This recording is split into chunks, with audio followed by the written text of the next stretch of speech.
Sunday is for family day, pero ngayon kami dalawa muna ng kapatid ko na si Flor. Umaambon nga pala neto habang naglalakad kami, kaya kami nakapayong. Naglakad lang kami para makatipid sa pamasahe kasi alam nyo na, mahal ang mga ngayon, gas. So ayun, naglalakad na papuntang neto sa One Cafe. Dumaan kami sa may Ipil Street. Tapos malapit na kami dyan. Nakarating na kami, ayan, kitang-kita nyo naman.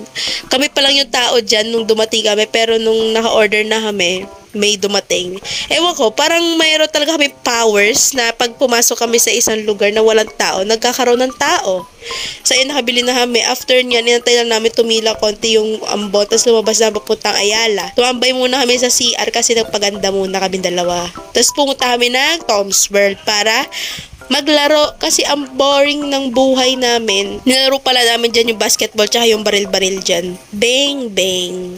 Tapos tumambay muna kami sa may food court, nagpalamig, nagpahinga, tapos napagdesisyonan namin na pumunta ng park kasi tumigil na rin yung ambon dyan. Kaya ayan, nag-food trip lang kami dyan ng isaw tsaka ng dugo. Tapos nirate ni Flor. Yung isaw, mga 8.5. Tapos yung dugo, mga 3 kasi lasang bilang. After namin kumain, naglakad na kami dyan papunta dun sa mga baka-baka. Nagpicture, tapos umuwi na. Tradition, bye!